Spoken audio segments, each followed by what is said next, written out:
Je vois une gloire descendre sur toi. Demandant la grâce de Dieu. Je suis en train de voir des manteaux descendre. Ce sont des manteaux en lumière. La matière avec ces manteaux ont été faits. Ce sont des manteaux de lumière. Je vois descendre ça. Je les vois descendre. Je les vois descendre sur vous. Je prie que la grâce doit trouver expression dans votre vie qui n'est pas encore manifeste. Que cette grâce trouve expression au nom de Jésus. Je vois le Seigneur venir à la rencontre de plusieurs. Dans ces derniers moments, en tout cas ces 2 dernières semaines, soyez très sensibles, s'il vous plaît, d'accord? Soyez très sensibles. Soyez très sensibles au Seigneur. Très sensibles. Parce que je vois la vie de beaucoup de personnes vont changer de manière, comment on le dit déjà, de manière soudaine, de manière subite.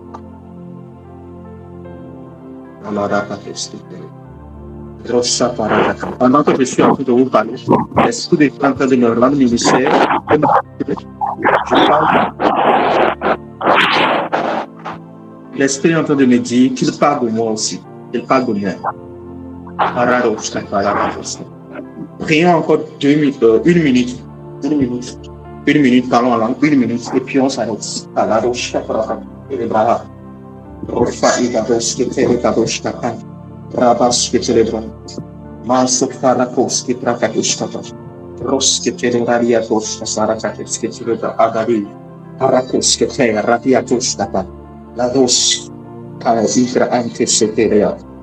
In the name of Jesus we pray. Amen. Amen. Saint-Esprit, merci.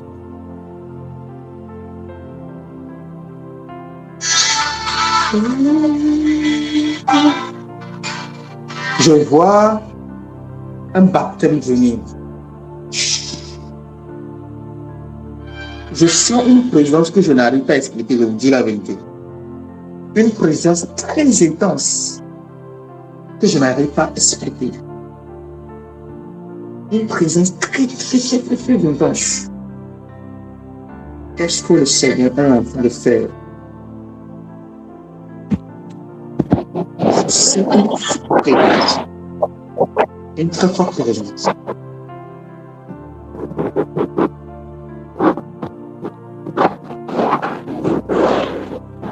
Thank you, Holy Spirit. Amen. Amen, amen. Vous êtes là avec moi. Nous m'entendons avec vous. Shalakatos.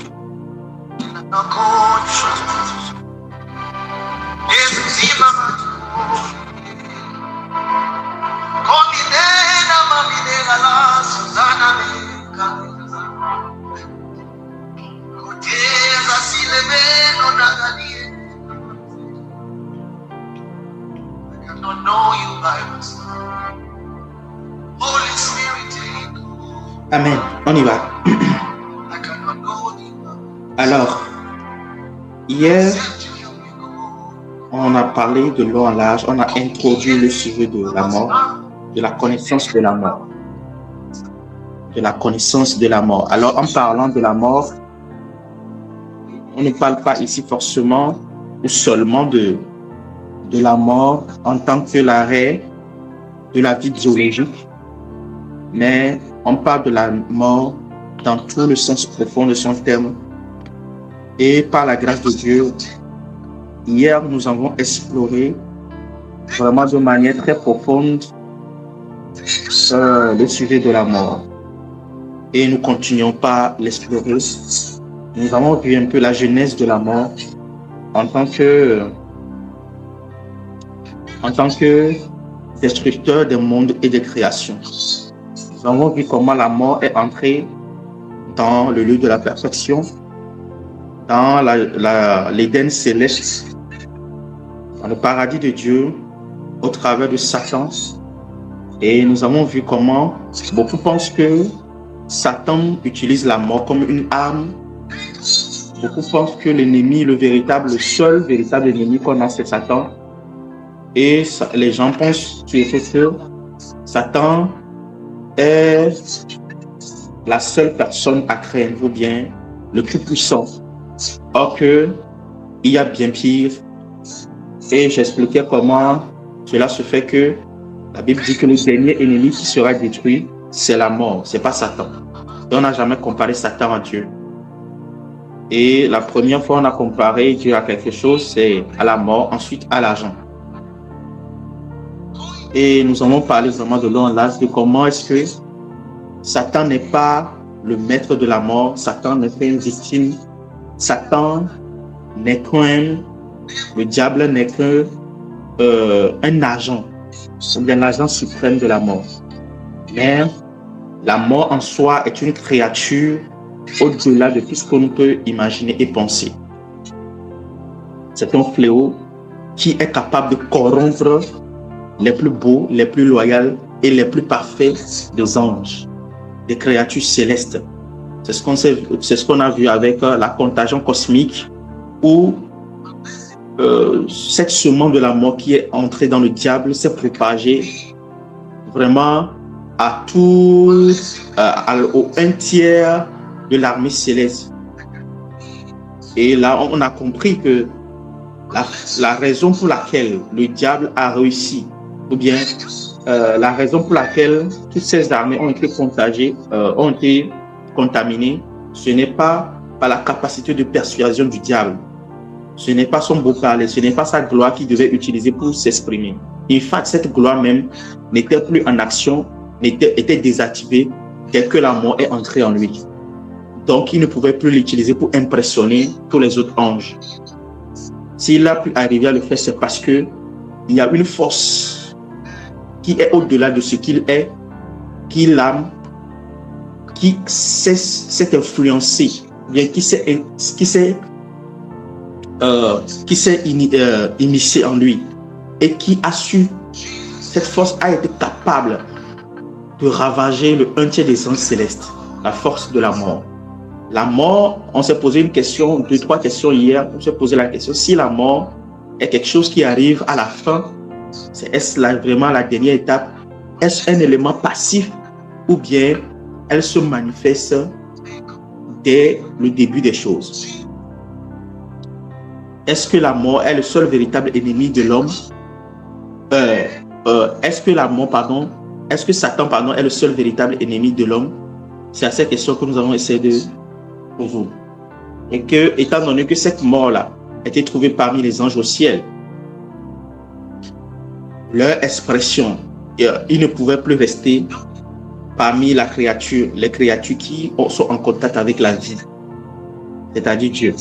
Donc, ils ont dû être chassés de leur demeure céleste vers la terre.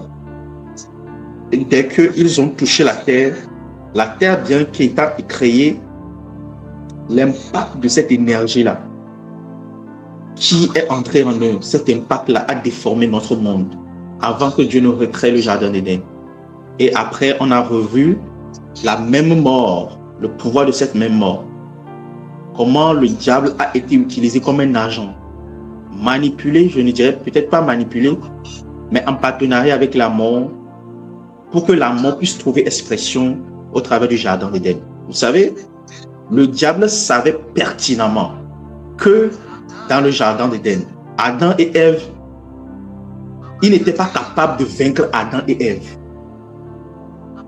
Le diable savait très bien qu'il n'était pas capable de vaincre Adam et Ève. Le diable savait pertinemment qu'il ne pouvait rien faire à Adam ni à Ève. Il savait quel être ils étaient. La seule entité, la seule force, la seule énergie. Vous savez, le diable n'est pas capable de corrompre Adam. Le diable n'est pas capable de corrompre Ève. La seule force qui est capable de corrompre, de dénaturer, d'enlever l'identité d'une créature, cette force s'appelle la mort. Et la mort n'est pas ce qu'on pense souvent. C'est cette force-là. Le diable savait pertinemment que la seule manière de faire chuter l'ennemi, de faire chuter, Ève et Adam, c'était au travers de la mort. À part ça, aucun des anges qui a échoué sur la terre, aucun des un tiers des anges qui étaient déchus n'était capable de déjouer Adam, n'était capable de déjouer Ève. Aucune de leurs forces, de leur puissance, de leur onction, de leur déploiement n'était capable de les influencer. Il a fallu qu'ils puissent vraiment discuter avec eux et les persuader de faire rentrer la mort. Ils ne pouvaient même pas, Satan ne pouvait même pas les obliger. Il fallait qu'il les persuade. C'est ce que le diable fait toujours. Quand vous voyez, vous ne vous posez pas la question, comment se fait-il que toutes ces créatures célestes, ces anges, cette puissance qui avait l'énergie de la vie de Dieu, ok? En tout cas, qui ont été créés dans la lumière. Vous ne vous posez comment cela se fait-il qu'ils sont rentrés dans les ténèbres? D'où vient ces ténèbres-là? D'où ça sort? Comment est-ce que tu peux désobéir à Dieu et puis il y a quelque chose de bizarre qui commence par t'arriver, que tu n'arrives pas à comprendre? C'est ce qui est arrivé à Lucifer. Il a désobéi, la corruption a été trouvée en lui. Je vais vous dire une chose. Lorsque vous désobéissez à Dieu, je l'avais dit hier, mais je le répète, lorsque vous désobéissez à Dieu, la chose qui entre en vous, c'est la mort. Mais là, maintenant, la mort a différentes expressions. Que vous soyez chrétien ou pas, lorsque vous désobéissez, il y a un principe que vous savez, quelque chose qu'on vous a dit de faire sciemment, je ne sais pas quoi encore, un péché que vous ne devez pas commettre, et que vous y lancez, ce qui entre, ce n'est pas le diable qui vous attaque, non. Ce ne sont pas les démons qui vous infligent, non. C'est la mort qui entre. C'est quand la mort entre que les esprits, les démons, les esprits peuvent suivre sa fréquence. Les démons ne sont incapables de suivre la fréquence de la lumière. C'est-à-dire, la lumière peut peut-être les attirer, mais ils ne peuvent pas habiter dans la lumière. Ils ne peuvent qu'habiter une seule chose, la mort. Ils ne peuvent qu'habiter les ténèbres. Tout ce qu'il y a au-delà de Dieu, c'est la mort. Parce que Dieu est vie. Au-delà de la désobéissance, désirer avoir la terre, avoir le ciel, avoir toute chose sans Dieu, c'est réclamer la mort. C'est ce qui est arrivé à l'ennemi. Comme hier, je dis toujours et je prie toujours que le Seigneur m'accorde la grâce et la miséricorde pour vous révéler ces thèmes-là, pour vraiment enseigner les choses comme Dieu le veut que je vous l'enseigne. Quand je faisais l'étude sur l'intimité, l'appel à l'intimité, tout ça, je faisais des recherches, je priais par rapport à tout ça. Le thème que je devais avoir, c'était hier soir. J'avais déjà une cartographie, mais l'introduction, c'est ce thème. J'ai senti beaucoup de bouleversements dans mon esprit, je priais par rapport à cela. J'avais besoin d'un calme. Et Dieu m'a dit, la connaissance de la mort. Quand il avait dit ça comme ça, je n'avais pas compris. Et j'ai commencé par processer, à commencer par analyser. Et j'ai compris que je voulais vous parler de certaines choses avant. L'intimité dont je voulais parler, cette intimité n'a que rapport avec la vie. En fait, il n'y a qu'un seul thème que je vais développer dans tous les enseignements que je vais faire. La vie. C'est quoi la vie? Exactement. Je vous en avais parlé concernant le livre que je suis en train d'écrire sur la prospérité. Je vous en vais enseigner une partie concernant la miséricorde divine. La vie. Et là, le Seigneur commence pas m'expliquer. L'une des meilleures manières d'expliquer la vie, c'est d'expliquer la mort. J'ai fait des recherches sur la mort, j'ai de voir un peu comment les gens ont enseigné sur ça. J'ai fait quelques recherches et tout. Mais la manière dont le Seigneur me fait comprendre les choses profondément, jamais je ne l'avais pas compris. Beaucoup pensaient que, et c'est une théologie mondiale, beaucoup pensaient que le diable utilisait la mort. Tout le monde pense que le diable utilise la mort. Tout le monde. Personne n'a explicitement dit que la mort, c'était plutôt la mort qui utilisait le diable. Les démons sont tous utilisés par la mort, tous les agents de la mort, même le diable. À part Dieu, il n'y a mort qui soit partout, en tout moment, en tout temps. La mort est présente dans n'importe quelle créature qui existe. Après la chute, la mort est présente partout. Dans les arbres, dans les humains, dans tout ce qui est, la mort y est. Que ce soit les choses vivantes ou les choses fabriquées, la mort est. Elle est partout, autant que Dieu est partout. Elle est omniprésente, comme autant que Dieu est omniprésent. Elle est omnisciente, autant que Dieu est omniscient. Elle est puissante, autant qu'elle est puissante. Comme je l'avais expliqué hier, lorsqu'on compare la mort lorsqu'on compare l'amour et la mort, on dit qu'ils ont la puissance égale. Dans le livre de Proverbes 20, verset 16. Vous voyez, la mort est très puissante et elle est plus puissante que le diable. Avant que le diable vienne dans son corps, n'attaque une personne, il trouve dans la mort. Lorsque la mort n'y est pas, le diable ne peut rien faire. C'est comme ça que les créatures ont été conquis.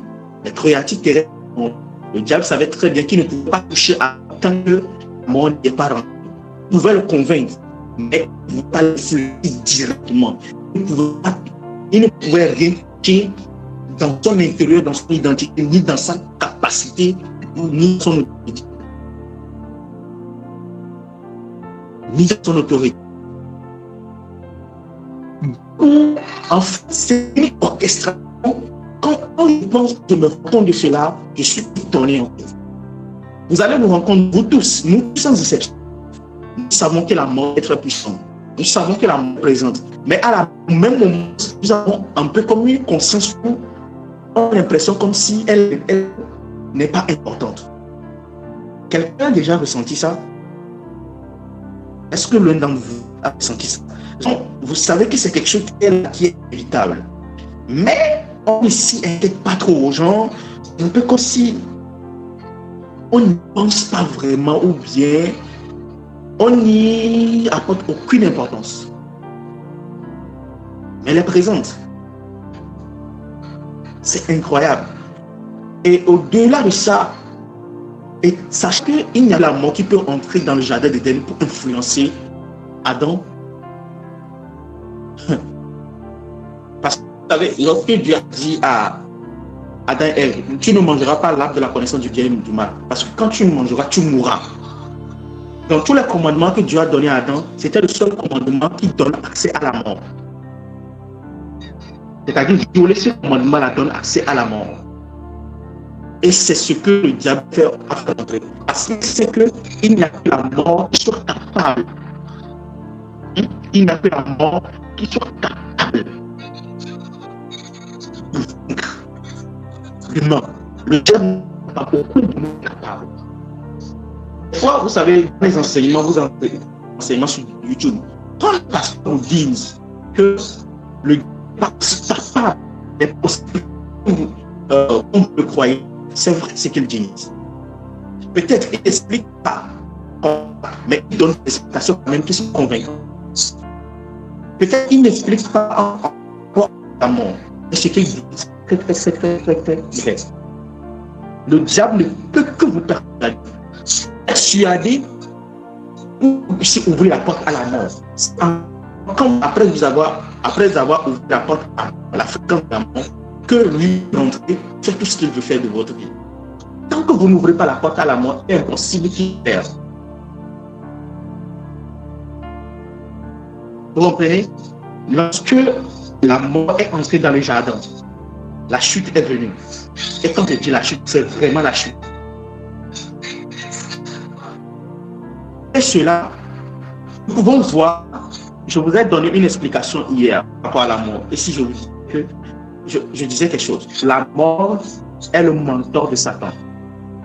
Satan est la plus puissante créature. Non. Satan n'est pas le maître.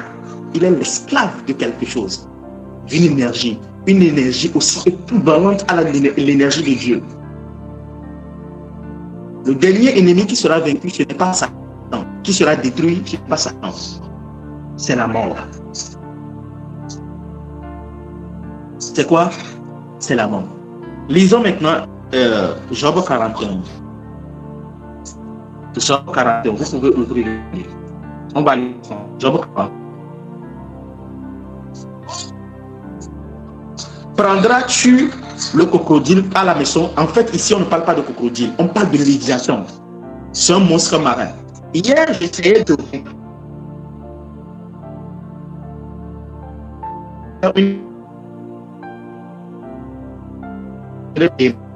je voulais parler de léviathan. Du léviathan. Quelles sont les descriptions? Je ne sais pas le tous. Laissons les premiers 2, 3 versets. Allons au verset.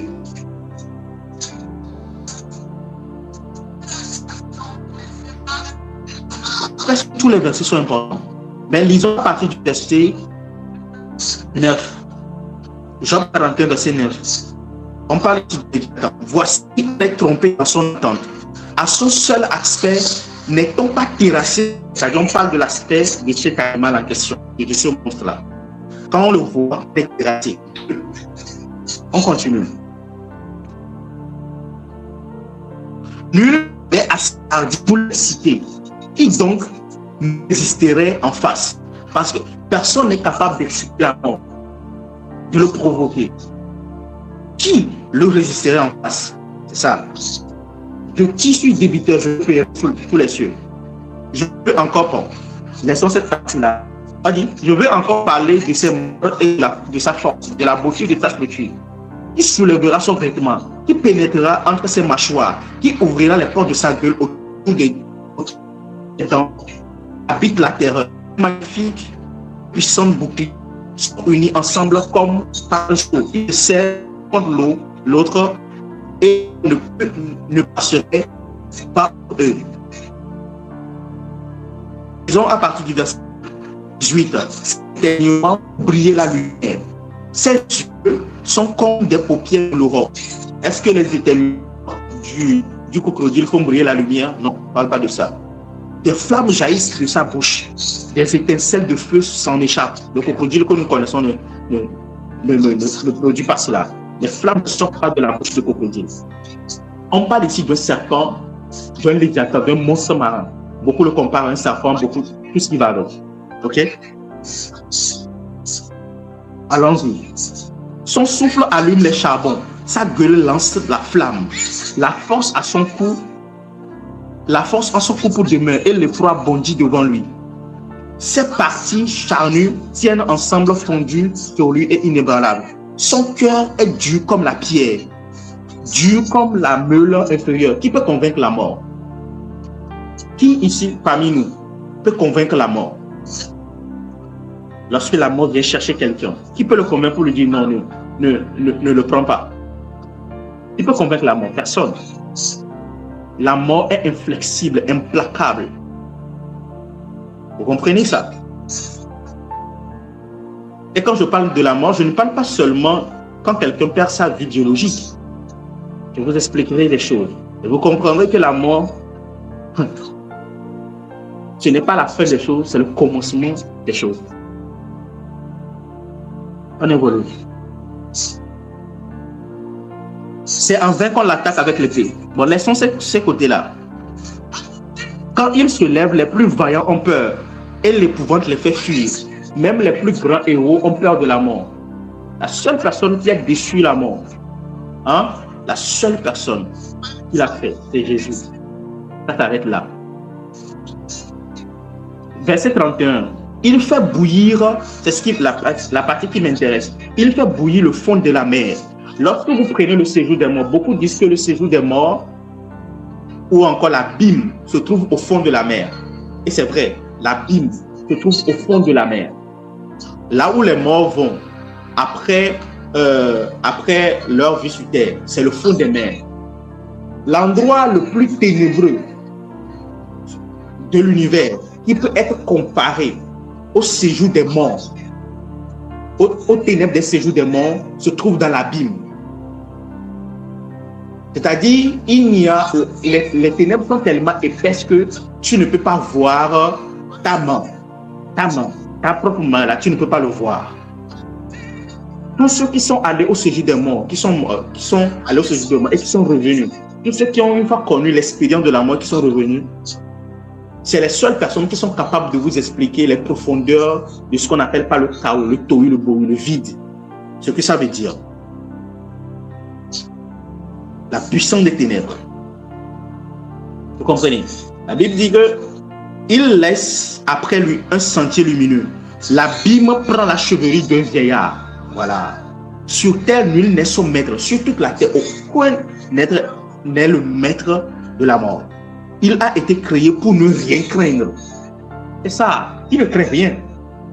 Il a retenu Jésus pendant 3 jours. Pendant que le diable, vous savez pourquoi Jésus-Christ a dit, le diable est venu à moi, mais il n'a trouvé rien de lui en moi. Parce qu'en Jésus-Christ, il n'y avait pas la trace de la mort. La chute qui a produit la mort, qui est restée dans chaque être humain, n'est pas en Jésus. C'est pour ça que le diable n'a trouvé aucune fréquence sur laquelle s'appuyer pour influencer le diable, Jésus. Vous me suivez? Il regarde avec dédain tout ce qui est élevé.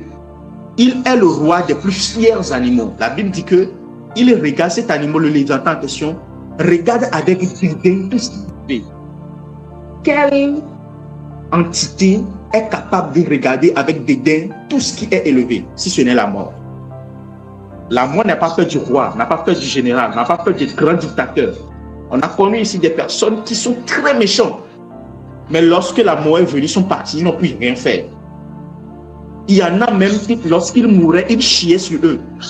Parce qu'ils étaient terrifiés par ce qui était venu à leur rencontre. Littéralement, comme ça, je vous dis, allez dans les hôpitaux, la manière dont les gens meurent, on vous dira.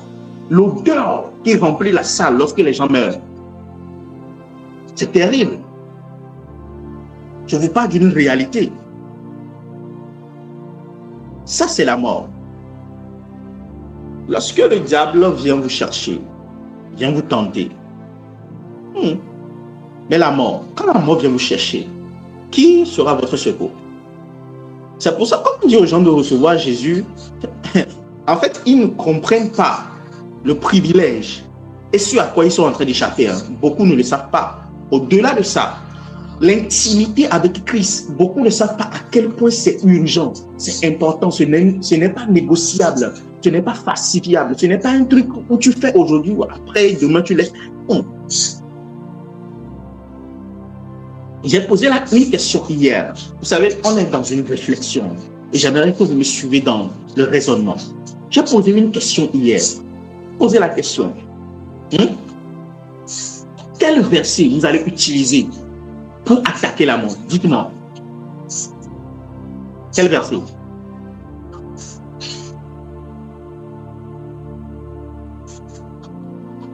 Vous êtes capable de dire Satan arrière de moi. Vous êtes capable de chasser les démons. Vous allez remarquer qu'on vous a donné le pouvoir sur les démons. Mais on ne vous a pas donné le pouvoir sur la mort. Vous avez remarqué ça? Oui. Il n'y a qu'une seule chose qui soit capable de chasser la mort. L'intimité. Quand on parle de l'intimité, les gens... Moi qui vous parle, même moi je ne le comprenais pas comme ça. Souvent quand on parle de l'intimité, on pense seulement à un moment d'adoration, un moment de prière où on sent la présence. Mais le côté organique, le côté... Comment je vais vous l'expliquer? Le côté background, ce qui se passe derrière votre moment de prière, votre moment d'adoration, vous ne le savez. Beaucoup ne savent pas. Pourquoi nous disons merci à Dieu tout le temps? Parce que les pasteurs nous ont appris ça et c'est très bien. Ils nous disent que nous disons merci à Dieu pour les combats qu'il mène pour nous et que nous ne voyons pas. C'est pour ça que peu importe ce que nous vivons sur terre, peu importe comment la vie peut être méchante, Dieu pour nous, on doit dire merci, n'est-ce pas? Et c'est très vrai. Parce que pendant que vous adorez, pendant que vous priez, vous ne savez pas quelle énergie coule en vous pour chasser la mort. Vous vous rappelez de certaines phrases que j'ai l'habitude de dire, que des gens attaquent Satan pour rien. Il y a des choses que les gens font. Le diable est étonné qu'on l'accuse dans cette histoire. Vous savez pourquoi? La personne a accusé là-bas, ce n'était pas Satan. C'est la mort. Et oui, la mort règne dans chaque être humain. On se pose la question, comment se fait-il que le cœur de l'homme soit aussi méchant, soit aussi dirigé vers le mal? D'où vient cette passion pour le mal, pour ce qui est déshonorant, ce qui est mauvais? On se posait la question. Et la réponse directe qu'on pouvait trouver dans la Bible, c'était Satan. Toutes les églises dans le monde entier, dans le domaine du combat spirituel, n'attaquent qu'une seule personne. Le diable, vrai ou faux? C'est vraiment le temps. Quand les prédicateurs de la sainteté enseignent sur la sainteté, beaucoup ne comprennent pas ce qu'ils veulent communiquer. Vous ne savez pas la profondeur de ce qu'ils veulent dire.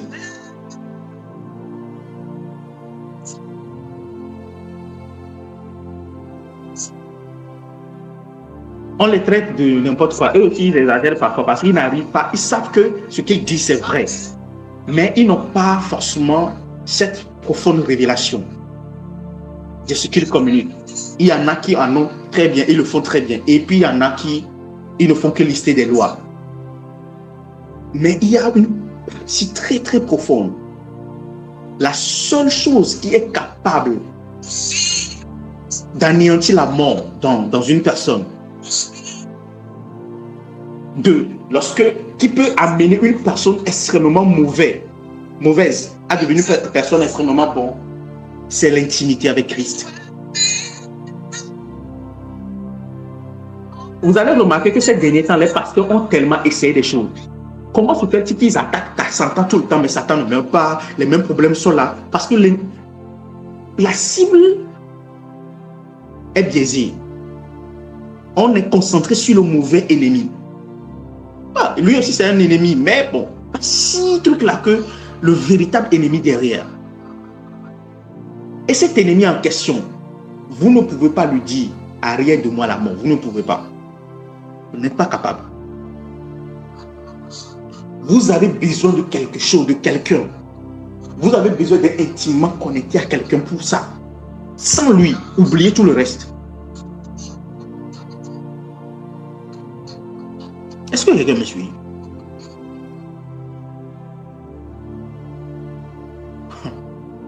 Ok. Bon, évoluons. J'ai juste fait une comparaison avec le Léviathan, le monstre marin, pour que vous puissiez vous estimer ou représenter un peu à quoi cela consiste. Quand je voulais enseigner sur cette histoire de l'intimité, je n'avais pas compris que c'est la révélation que le Seigneur voulait faire sortir depuis l'année passée.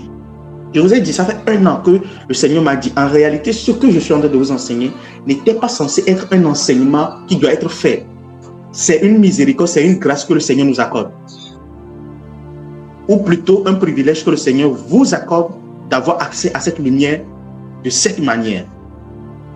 C'était censé être dans un livre qui doit être vendu. Oui. Et le Seigneur m'a dit que c'est le seul livre qui m'autorise à sortir avant mes 30 ans. Je n'avais pas compris.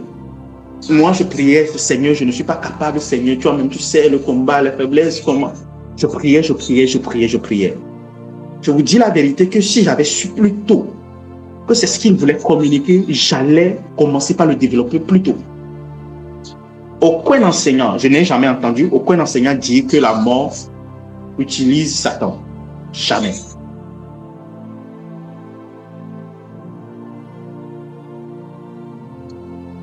Je vous ai parlé de 2 types de livres qui sont des livres de dispensation. Watchman Nee, il a écrit L'homme spirituel. Ce livre-là, c'est ce livre-là qui a permis. Avant lui, il n'y avait personne qui est arrivé. Ce que nous arrivons à dire aujourd'hui de manière très simple et facile à comprendre. L'homme est composé de l'âme, du corps et de l'esprit. Vous savez d'où ça vient? C'est de lui. C'est lui qui a popularisé cela. C'est lui qui a écrit un livre sur l'homme spirituel. Avant lui, aucune personne n'arrivait à détailler explicitement l'homme. beaucoup renfermaient l'homme dans deux parties, le côté physique et le côté métaphysique, psychique. C'est lui qui a détaillé l'homme spirituel. Et il a montré par A plus B comment on peut vaincre le péché. Ce livre est sorti dans les années 1950. Son second, Witness Lee, il a sorti le livre de la connaissance de la vie. Ce dont je vous parlerai dans cet enseignement, la connaissance de la vie. Ici, je suis en train de vous parler de la connaissance de la mort. Lui, il a parlé de la vie. Il a expliqué la vie d'une manière incroyable. Et c'est là qu'il disait que la vie, c'est Dieu. Tout ce qui existe en dehors de Dieu n'est pas la vie. Tout ce que nous appelons vie aujourd'hui, c'est pas ça. Normalement, la vie qui est dans l'homme n'est pas censée être appelée vie. On ne peut qu'appeler vie que ce qui est en Dieu. Au-delà de ça, c'est pas la vie, c'est autre chose. C'est pour ça qu'en hébreu, on détaille ça de trois manières. Ce qui est de Dieu, on l'appelle vie, c'est Zoé. Ce qui est de l'homme, la vie biologique qui coule dans l'homme et dans les animaux, on appelle ça le bios. Et ce qui est dans l'âme de l'homme, la vie dans l'âme de l'homme s'appelle le péché. C'est des choses vraiment très différentes. Et c'est lui qui a popularisé le thème-là. Ces deux livres-là, ou bien ces deux enseignements ont permis à beaucoup de chrétiens de vaincre le péché. Vous voyez maintenant. La raison pour laquelle le Seigneur veut faire ce qu'il est en train de faire, c'est pour libérer aussi une autre dispensation. Comprendre la mort pour vivre l'intimité. Comprendre la mort, comprendre la vie, comprendre le coulement, le déchirement, le protocole de la vie, comprendre l'intimité et arriver à briser les cycles des addictions et se préserver dans la pureté.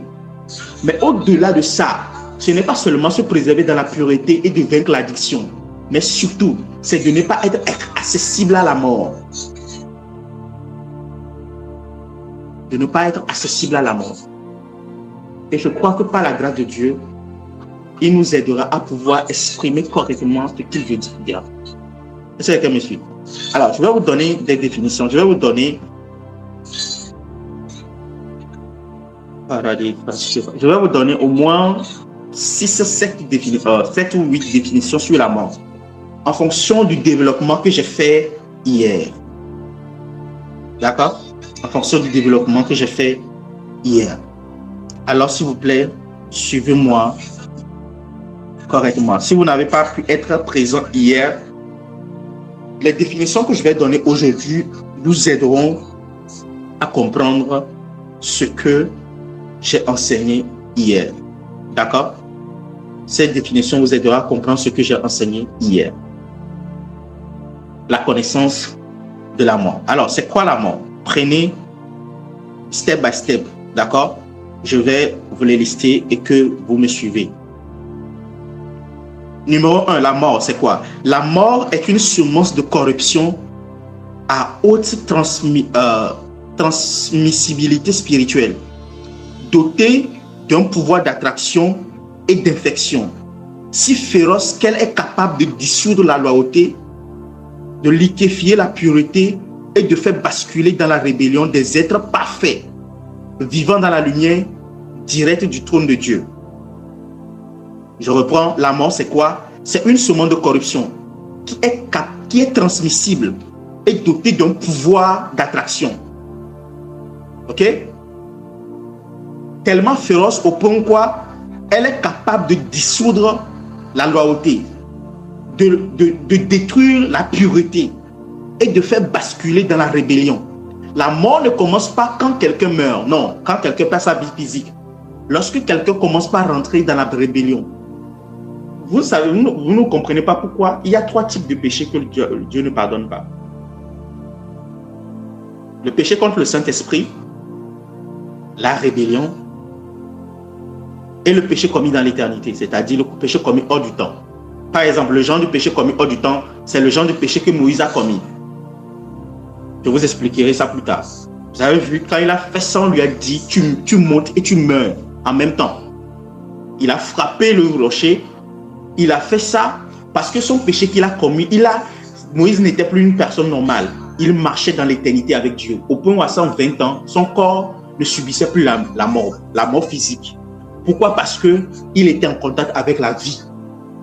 Donc, commettre un péché dans cette dimension vous amène le jugement. Et dans cette dimension, il n'y a pas de miséricorde ni de grâce. Deuxième péché impardonnable, le Saint-Esprit. On ne pardonne pas, Dieu ne pardonne pas le péché contre le Saint-Esprit. C'est impardonnable.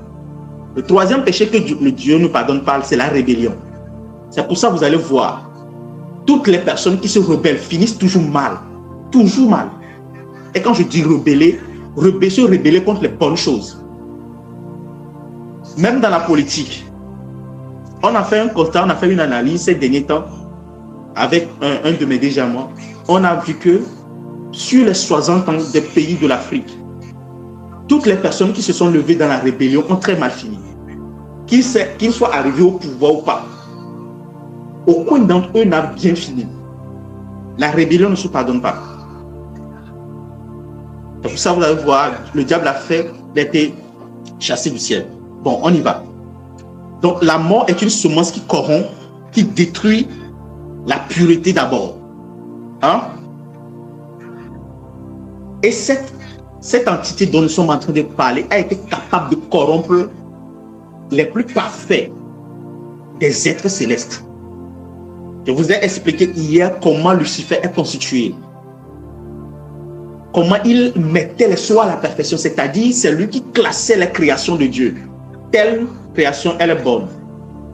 Telle n'est pas bonne, on l'a refait. C'est lui qui mettait les sous à la perfection. Ézéchiel 28. Un être comme ça, si on a pu trouver la corruption chez lui, alors vous pouvez imaginer un peu la force qu'il a touchée. 2.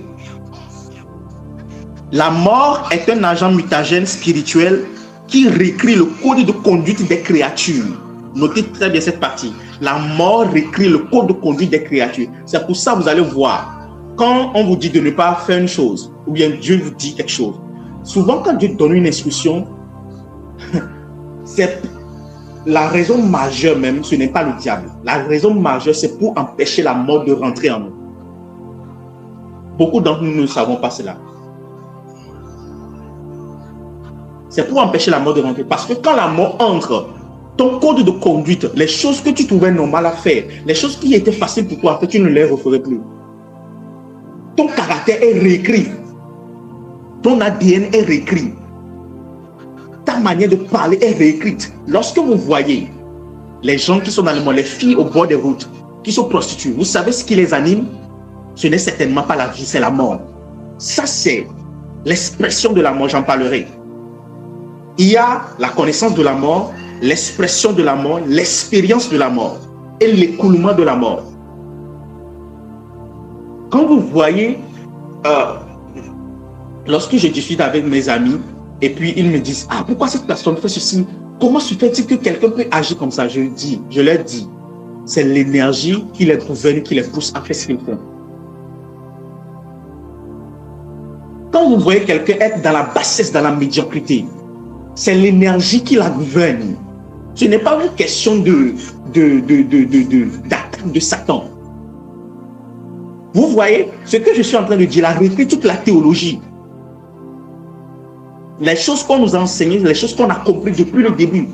Quand quelqu'un agit mal, la première chose pour la première personne qu'on attaque, d'abord on lui reproche, ensuite on fait quoi? On attaque le diable. Mais c'est pas ça.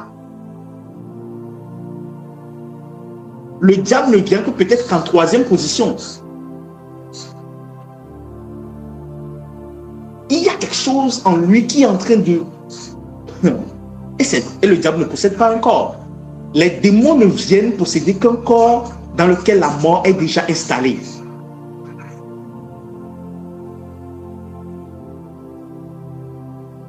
Ok, on y va.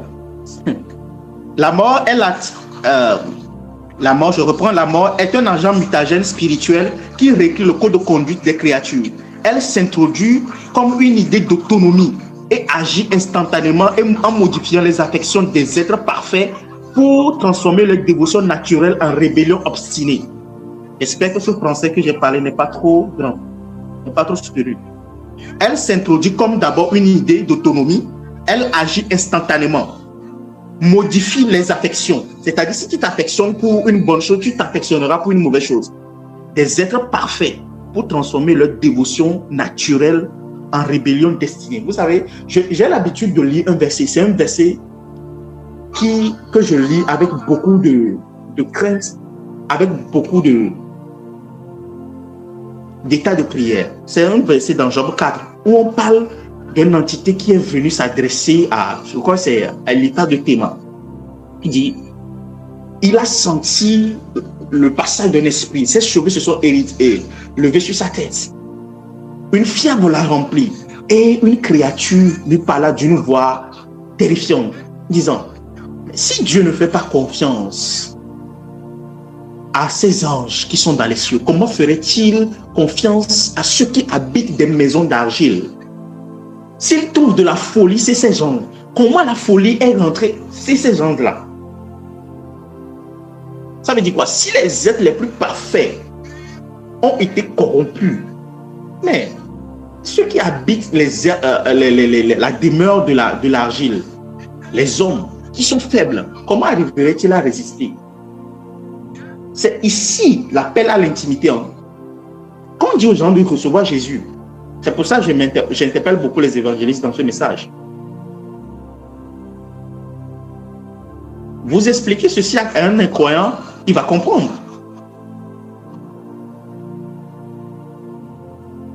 Quand vous prenez ça, vous expliquez à quelqu'un qui a vécu sous l'addiction. Quelqu'un qui vit sous l'addiction, vous croyez que c'est le diable qui l'a attaqué? Avant que le diable ne vienne s'installer, qu'est-ce qui se passait en lui? La mort est rentrée. La mort a redéfini les affections, a désorienté le caractère, a réordonné les priorités. Ce qu'avant, quand il voyait, il pouvait fuir, maintenant, il s'y injecte. Quand vous voyez les gens être accros au sexe, vous croyez que c'est quoi? Vous ne vous demandez pas pourquoi les pasteurs sont frustrés dans ce domaine. Ils prient pour quelqu'un, ils chassent les démons et effectivement, les démons sortent. C'est très vrai. L'onction du Saint-Esprit sur leur vie opère comme ça. Ce n'est pas que les démons sont plus forts qu'eux. Non. C'est juste le côté organique qui n'est pas bien compris. Quand les pasteurs chassent les démons partent pour de vrai. Maintenant, quand les démons partent, il y a une chose qui ne part pas. On ne chasse pas cette chose-là au nom de Jésus. La mort, on ne la chasse pas au nom de Jésus. Vous avez déjà vu quelqu'un chasser la mort au nom de Jésus? On peut chasser le démon de la mort, l'esprit de mort, mais on ne chasse pas la mort en tant qu'entité qui habite dans chaque être. On ne la chasse pas. La délivrance est à deux niveaux. Le premier niveau, c'est enlever l'entité qui est entrée. Troisième niveau, c'est nettoyer la sémence qui est dans la personne. Le deuxième niveau, c'est nettoyer la semence de la mort. La semence de la mort ne se nettoie qu'à travers l'intimité. Ça demande la responsabilité du possédé ou bien de la victime. Et ça, il y a un protocole au travers duquel on enseigne aux gens à être en intimité. Leur intimité avec le Seigneur, ce n'est pas quelque chose d'insistance où on dit non, il faut que tu pries et que la personne va trouver ça comme une obligation, bien un fardeau. Non, c'est une question même d'abord de préservation, c'est-à-dire il s'auto-préserve contre ce qui est sorti et ce qui en lui l'amène à faire des choses pour que ces esprits-là soient attirés vers lui encore.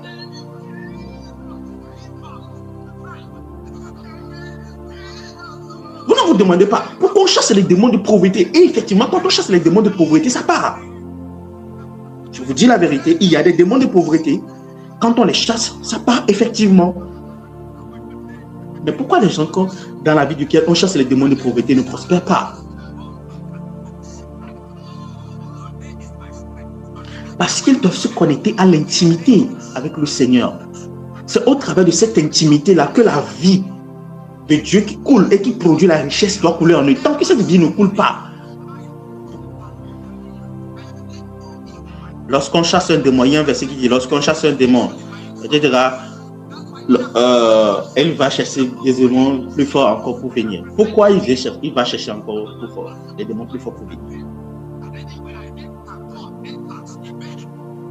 Parce que la fréquence de résonance de la mort qu'on tourne toujours est autour de la personne en question. Ben, vous allez remarquer que quand la personne entre en contact avec la vie, vous savez, notre intimité avec Jésus, on ne sait pas à quel point ça nous préserve. Hein. C'est pour ça qu'il n'y a pas quelqu'un qui peut dire « Moi, je ne peux pas faire ceci tant qu'il n'est pas en intimité avec Dieu. » Je vous dis la vérité. Tout le monde y passera. « Oh, moi, je ne peux pas coucher avec une femme. Moi, je ne peux pas faire ceci. Moi, je ne peux pas voler. » C'est faux. Détache-toi seulement un peu, tu verras ce que tu es capable de faire. Donc, l'intimité d'abord, c'est d'abord pour s'auto-protéger. Avant même de parler de l'ascension, de parler de l'extase, les ravissements, le secret, le cœur de Dieu, toutes ces choses de la Dieu, commencez par vous faire confiance, tout ça. L'intimité d'abord, c'est un peu comme un bouclier. Pas seulement contre Satan, mais contre bien pire, la mort. Et quand je parle de la mort, je parle de la mort qui tire sa source du péché, de la désobéissance. Vous allez voir, vous réveillez le matin, le Saint-Esprit vous dit. Bon, ça c'est une parenthèse, j'étais censé parler de ça juste à la fin de notre message, mais pas du programme, mais j'en parlerai. Comme ça, on pourra essayer de comprendre en même temps les deux choses de manière simulative ou bien de manière comparative. Et quelqu'un se lève le matin, on dit jeûne. Vous ne comprenez pas que c'est la loi de la vie par le Saint-Esprit qui est en vous, qui vient de vous communiquer cela. Et vous croyez que c'est juste une histoire de non, laisse le Saint-Esprit. Et vous ne savez pas qu'il est en train de vous empêcher de mourir dans un domaine. Ou encore, seulement, si tu te lèves ce matin, tu ne fais que remercier Dieu toute la journée. Ne te plains pas, ne te lamente pas. Ou encore, loue seulement. Ou bien donne à quelqu'un. Vous ne comprenez pas. Et beaucoup ne savent pas que c'est la loi de la vie qui est en action. Et vous ne le faites pas, vous savez ce qui va se passer. Quelques heures plus tard, vous vous sentez complètement vidé. Épuisé. Les nouvelles que vous allez recevoir, qui n'étaient pas des nouvelles, qui n'étaient pas censées être des nouvelles qui vont vous affliger, ces nouvelles-là, maintenant, quand vous les recevez, ces petites nouvelles, qui ne devaient même pas vous vaciller, vous les recevez, vous déprimez. Et par la dépression, les démons entrent. Les démons entrent. Et quand les démons veulent entrer, ils vont souvent en masse. 2, 3, 4, 5. Ils commencent par attaquer vos trucs. C'est pour ça qu'il est important. Important d'être sensible à l'esprit. Quand on parle des gens, vous savez, il y a des gens, quand on dit la sensibilité au Saint-Esprit, il y a des gens qui se moquent, qui disent les gens du Saint-Esprit là, je n'aime pas trop les suivre, ils sont tout le temps, c'est le Saint-Esprit qui m'a dit, il nous fatigue. Seulement, vous savez, ce qui est en jeu. Beaucoup sont concentrés sur certains les démons, mais il y a plus que ça. Marcher avec la sensibilité de l'esprit, ce n'est pas un privilège, c'est un truc normal qui doit être normal en réalité. C'est la base. Continue ma définition sur la mort. C'est quoi la mort? J'ai mis l'enseignement d'hier sur YouTube. Je vous conseille vraiment d'aller le répéter et de revenir écouter celle-ci. Ça vous permettra de suivre de manière chronologique les définitions que je suis en train de donner. J'ai implanté le contexte, le décor hier. Et aujourd'hui, je vous donne les définitions. Pour que vous puissiez saisir un peu la pensée de ce que nous sommes en train de communiquer. La pensée de Dieu dans ce que nous sommes en train de communiquer. C'est quoi la mort? La mort est l'antimatière spirituelle de la création. Elle est l'état d'isolement total où la lumière, la forme, l'ordre ou la résonance de la voix de Dieu sont totalement aspirées. Quand on dit il n'a ni forme ni beauté, il n'a ni forme. Bon, je vais le reprendre de cette manière. On dit au commencement, Dieu créa les cieux et la terre. La terre était informe et vide. Quand on dit que quelque chose est informe et vide, ce n'est pas je ne sais pas comment vous l'expliquer ici. Vous pouvez prendre une fille. Vous prenez une fille qui est en train de se prostituer sur le boulevard. Vous prenez quelqu'un qui est en train de voler l'argent de quelqu'un. Vous prenez un politicien assis au sommet de l'État qui se fout pas mal de la douleur des gens et qui corrompt tout le monde et qui est corrompu. Vous prenez un mari qui est infidèle à sa femme. C'est ici je viens avec les hommes qui disent que même les chrétiens sont dans cette histoire, qui ne peuvent pas être fidèles à leur femme. La mort est en train de régner en vous. Et ça, beaucoup ne le savent pas. Mais pourtant, nous disons nous appartenons à la vie. Nous prenons maintenant quelqu'un d'autre qui sont en train de faire des affaires. L'affaire de son second marche mieux que pour lui. Donc, il commence par être jaloux et va chez les féticheurs pour le tuer. Vous prenez tous ces cas d'exemple que je viens, tous ces cas que je viens de donner. C'est l'expression de la mort qui est en train de gouverner ces personnes-là. Le problème est que vous les voyez, ils sont peut-être beaux, jolis, belles, tout ce qui va avec. Mais en réalité, ces personnes-là sont informes et vides. Ils sont dans ce qu'on n'appelle pas le chaos. C'est pour ça la Bible dit, le Seigneur nous a, dans 1 Pierre 2, bien 1 Pierre 5, qu'il nous a fait sortir des ténèbres à son admirable lumière.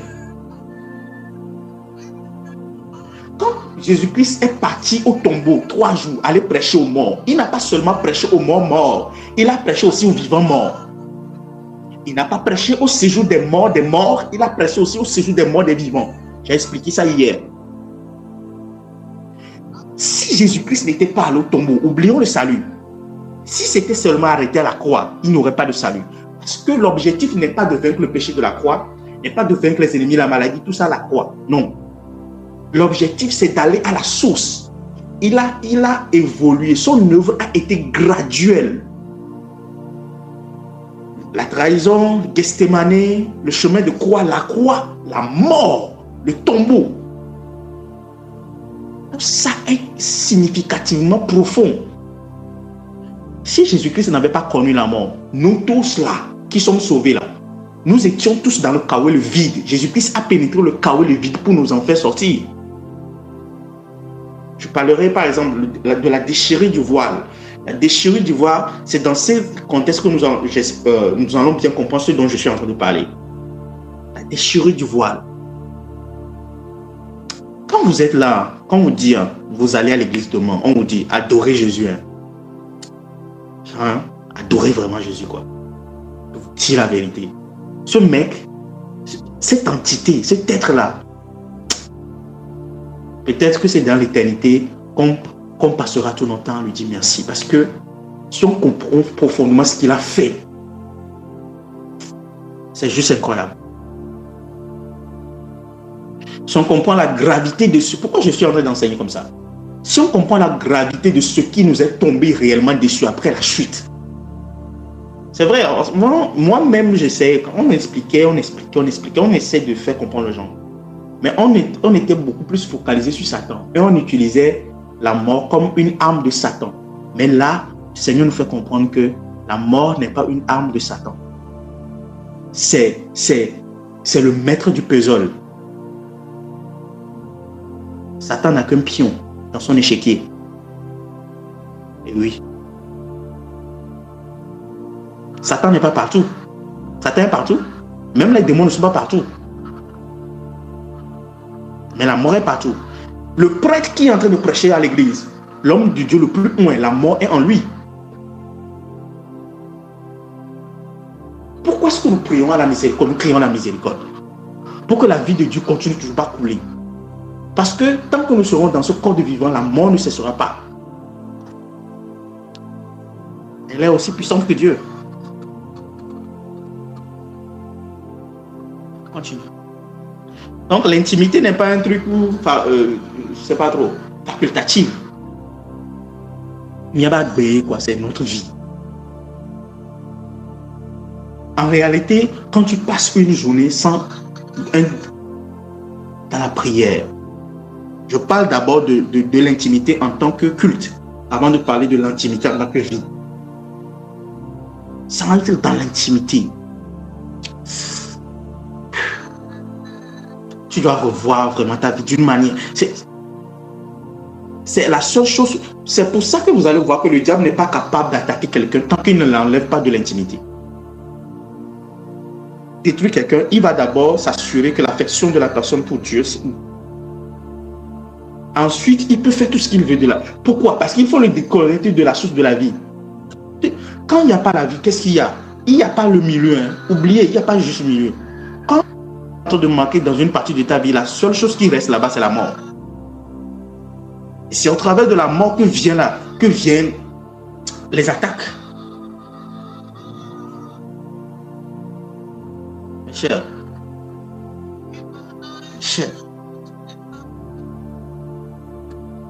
je lis rapidement les définitions et on termine. J'espère que vous me suivez. Si vous me suivez, donnez-moi un bon amen. Amen. Amen. La mort est l'anti-matière spirituelle. C'est l'anti-Dieu de la création. Elle est l'état d'isolement total où la lumière, la forme, l'ordre et la résonance de la voix de Dieu sont totalement aspirés, laissant la créature prisonnière d'une dimension de désolation brute que l'intelligence humaine ne peut ni imaginer ni supporter. 4. La mort est un souverain invisible et le parasite suprême de la création déchue. La mort est un écosystème. C'est un écosystème dans lequel tout ce qui est déchu y est. Vous respirez la mort et vous expirez la mort. C'est un écosystème, c'est une atmosphère. Oh, cet esprit aide-moi. Quand on dit l'homme physique a besoin de l'oxygène pour vivre, l'homme déchu a besoin de la mort pour vivre, pour rester, pour mourir. Quand on dit l'homme déchu en général, ok, l'homme déchu en général, parce que l'homme déchu respire, il respire la mort. Il inspire et il expire la mort. Quand on dit de ne pas envier ceux qui sont dans le monde, vous croyez que c'est de la pagaille, peu importe comment ils sont riches. Expirer et inspirer. Tout ce qu'ils font, c'est la mort. Et c'est comme ça aux yeux de Dieu. Maintenant, pourquoi on demande aux gens d'être en intimité? Si les gens inspirent, l'homme physique, l'homme déchu inspire et expire la mort, l'homme spirituel doit inspirer et expirer la vie. La vie ne peut couler que dans l'intimité. L'homme, le chrétien, je vais parler comme ça vous me comprenez. Le chrétien ne respire pas l'oxygène. Comprenez-moi, je parle au sens spirituel des choses. Le chrétien ne respire pas l'oxygène. Il ne respire pas la mort. Le chrétien inspire et expire la vie. Mais tant que cette entité, cette nouvelle race, cette nouvelle créature qu'on appelle chrétien, ou bien l'homme spirituel, n'est pas capable de se connecter, d'être dans sa source, d'être dans l'atmosphère de la vie, il va continuer par mourir jusqu'à ce que la mort atteigne son âme, détruise son âme, et il va connaître ce qu'on appelle par la perte du salut, et il mourra, il ira en enfer. Parce que ici, ce n'est pas une question du bien ou du mal, c'est une question de mort ou de vie. Tu ne peux pas être touché par la mort et vouloir aller au paradis. Le paradis, c'est pour les vivants. Quand je vois les gens débattre, non, on ne peut pas perdre le salut, on peut perdre le salut. C'est juste parce qu'on n'a pas compris profondément les choses. Si la mort entre, le salut, c'est quoi? C'est la vie qui entre en toi. Maintenant, tu ne te connectes pas à cette vie. Tu n'as aucun rapport, aucune simulation, aucune connexion avec cette vie-là. Et tu laisses la mort te gagner tout le temps. À un moment donné, la mort prendra la place de la vie.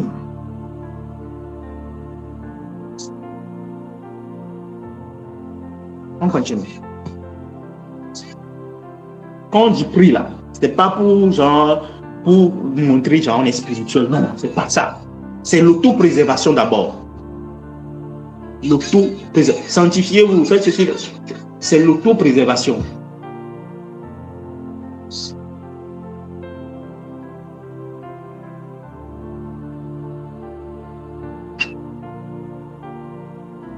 La mort est un souverain invisible et le paradis suprême de la création déchue, dont Satan est le premier esclave, l'exécuteur testamentaire.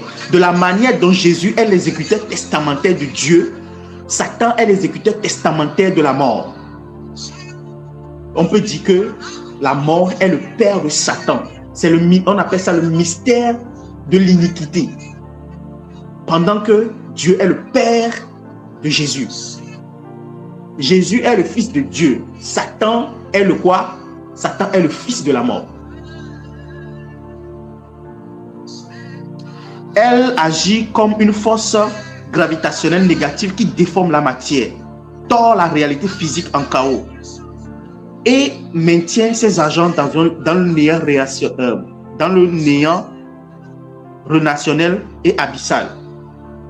Peut-être que quelqu'un va penser que c'est une classe que je suis en train de lire, j'ai vu ça sur Internet. Allez taper ça sur Internet si l'intelligence artificielle va vous sortir cette définition-là. Ça n'a rien à voir avec l'Internet. C'est quoi la mort? La mort est le système d'exploitation et la juridiction suprême de l'univers déchu. Elle est la puissance impériale invisible qui détient les titres de propriété de la rébellion, réduisant Satan au rang de la simple contremaître chargée d'administrer la faillite et la destruction des âmes dans le territoire du séjour. Amen. Alors, la mort est un système d'exploitation et la juridiction suprême de l'univers déchu. Nous sommes dans l'univers de la mort. Vous comprenez? Nous sommes dans l'univers de la mort. Quand Satan dit que le monde tout entier m'a été remis, qui lui a remis? Qui lui a remis? Vous savez la première réponse qu'on donne? Adam. Qui a retiré la création, le monde tout entier à Adam pour donner à Satan? C'est pas Dieu. Ou bien, est-ce que c'est Dieu? Ouvrons nos Bibles, lisons nos Bibles. Est-ce que c'est Dieu? C'est pas Dieu. C'est pas Dieu qui a retiré le monde à Adam. Il dit, le monde m'a été remis. Et Adam n'a pas remis directement le monde à Satan. Non. Quelque chose est entré, on appelle la mort. C'est la mort qui a retiré le monde à Satan. Adam, pardon. Et qu'il a remis à Satan pour qu'il légifère, pour qu'il établisse des juridictions, pour qu'il gouverne, qu'il établisse des lois.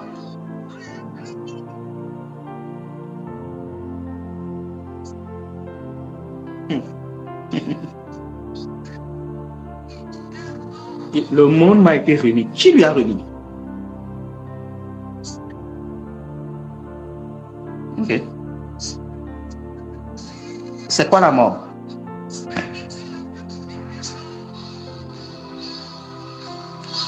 La mort est un algorithme spirituel hautement destructeur qui s'implique dans la conscience humaine pour inverser ses besoins fondamentaux. Elle anesthésie la perception de la présence de Dieu et pousse l'âme à désirer sa propre destruction. C'est-à-dire, lorsqu'elle entre en vous, elle détruit d'abord, elle s'infiltre dans votre conscience. C'est pour ça que la mort n'est pas la fin, c'est le début.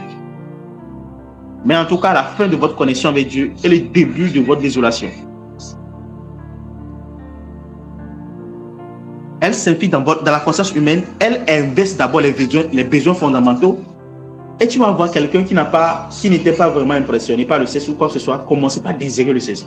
Si vous voyez notre jeunesse être autant dépravée, c'est la mort qui est en train d'agir.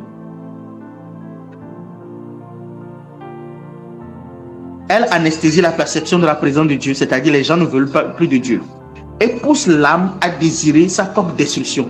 Et comme ça, vous allez voir, les gens ne savent pas aimer, les gens ne savent pas prendre de bons décisions. L'homme ne fait que courir vers sa propre perte, toujours et toujours encore. À travers les addictions, lui faisant confondre la consommation de son propre poison, avec un mécanisme de survie. Encore. C'est quoi la mort? La mort est une force d'aspiration et une contre-lumière qui crée un trou noir dimensionnel au centre de l'être humain, en coupant le canal d'interéchange entre le physique et le spirituel divin, c'est-à-dire Dieu. Et elle génère une zone de vide artificiel si dense qu'elle piège la volonté de la créature, le condamnant à la recherche frénétique et insatiable de la plénitude au travers de la matière du vide. Ça veut dire quoi?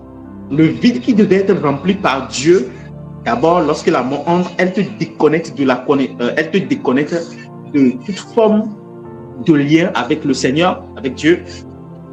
Et maintenant, il fait quoi? Elle fait quoi? Elle crée en toi un vide. Ce vide-là, tu voudras le remplir. Le vide, normalement, qui devait être rempli par Dieu, tu vas vouloir le remplir par autre chose. Et vous allez voir les gens désirer encore, être entourés par beaucoup de choses, mais n'arriver jamais à produire de résultats.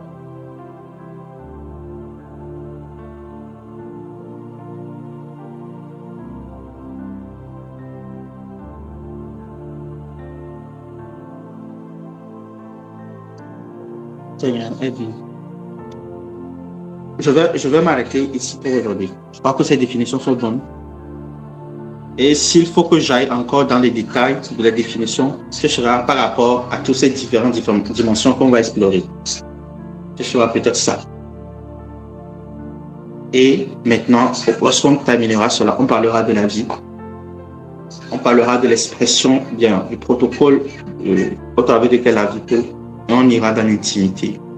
On verra beaucoup de choses. Je ne crois pas qu'on puisse terminer tout, mais en tout cas, par la grâce de Dieu, je vais brancher toutes les parties nécessaires, tous les grands parties nécessaires de l'enseignement, pour que vous ne finissiez pas avec une révélation à moitié, mais une révélation assez complète, qui permettra à ce que vous puissiez engager réellement les lois spirituelles, les lois de la vie pour maintenir une intimité et que chacun puisse s'auto-délivrer. Je sais qu'il y a beaucoup de personnes, beaucoup de jeunes qui sont dans des addictions. D'autres la masturbation, d'autres la pornographie, d'autres c'est le mensonge chronique, d'autres c'est l'incapacité d'être dans la présence de Dieu, d'autres c'est la colère, d'autres c'est la paresse. On parlera de tout ça. Et au fur et à mesure que nous sommes en train d'évoluer, que chacun puisse cibler ce qui ne convient pas, ce qui est l'expression de la mort dans sa vie, et qu'il commence déjà par engager la voie de l'intimité pour résoudre cela. Alors que le temps qu'on arrive à expliquer profondément comment y parvenir. Amen. Amen. Si vous êtes là, donnez-moi un bon amen. On va prier, on va terminer. Est-ce que vous êtes là? Donnez-moi un bon amen. Amen. Sincèrement, vous êtes énormément bénis pour les révélations. Amen. Alors, élève ta voix là où tu es, commence par dire quelque chose à Dieu, je te laisse parler toi-même.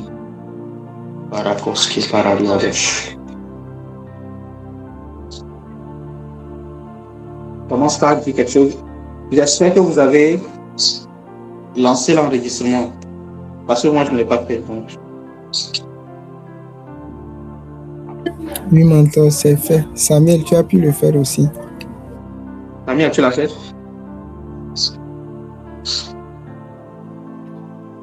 Apparemment, il donne un coup de pouce que c'est lui. Hein? Oui, il dit que lui aussi l'a fait. D'accord.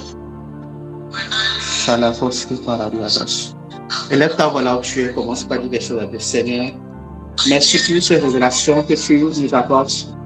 Merci pour ces révélations que tu nous donnes. Nous sommes bénis, nous sommes honorés. Seigneur, pendant que nous nous rendons compte de la mort, nous prenons connaissance sur la mort, nous comprenons l'importance de la vie. Et aide-nous à pouvoir maintenir le flot de la vie. Pousse-nous davantage dans l'intimité. Aide-nous, Seigneur. Élève ta voix 2 minutes et puis on termine. Baraka shaparadado shaka.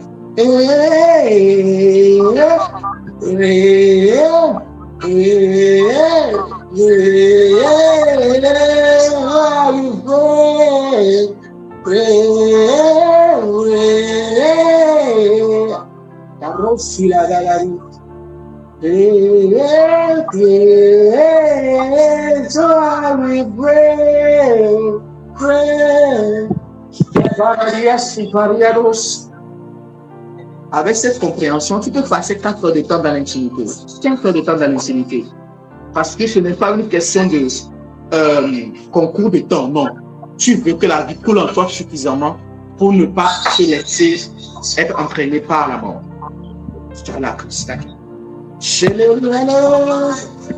Tu reçois la grâce ce soir de passer du temps dans l'intimité. Tu reçois la grâce ce soir de rester, de demeurer dans l'intimité. Tu reçois la grâce d'être connecté à la source. Tu restes, tu reçois la grâce.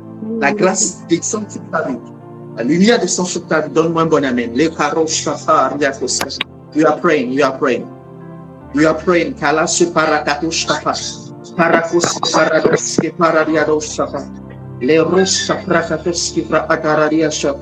Rakos ke pradabashpa. Ruka bariados supraha. Le gros saprakas supraha. Varasiti radaskri antola rushka pra adia kruskata. Maros preketos kapa rakos ke lebraha.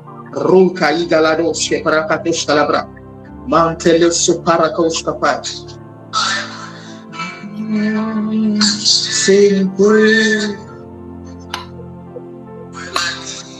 Lorsque vous comprenez les choses comme ça, de ce point de vue, lorsque vous allez prier, vous ne priez pas, vous ne vous arrêtez pas quand vous êtes fatigué ou bien quand l'heure, 30 minutes vient de passer.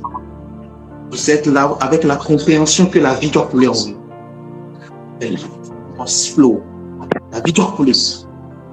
Maximum de ta vie. Tu es là. Rousse. Je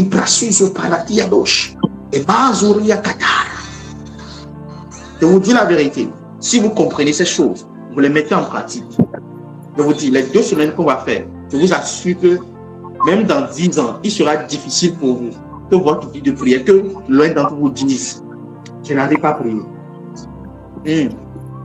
Parce que au moment où tu commences pas à comprendre que tu n'arrives pas à prier, ce n'est pas Satan qui t'attaque. Hein. Tu commences pas à comprendre que la mort est en train de rentrer.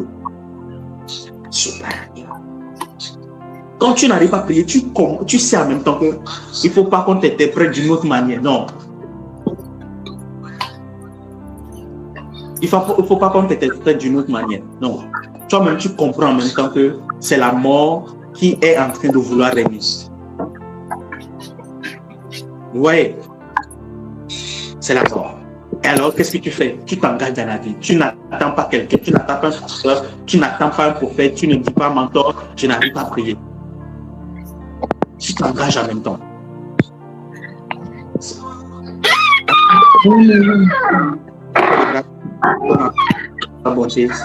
Merci pour ta miséricorde. Merci pour cette grâce que tu nous accordes. Loué sois-tu, élevé sois-tu, glorifié sois-tu. Magnifié sois-tu, et donne-nous suffisamment de grâce et de miséricorde pour pouvoir communiquer ta pensée clairement et correctement comme tu nous le recommandes. Au nom puissant de Jésus, nous allons prier. Amen.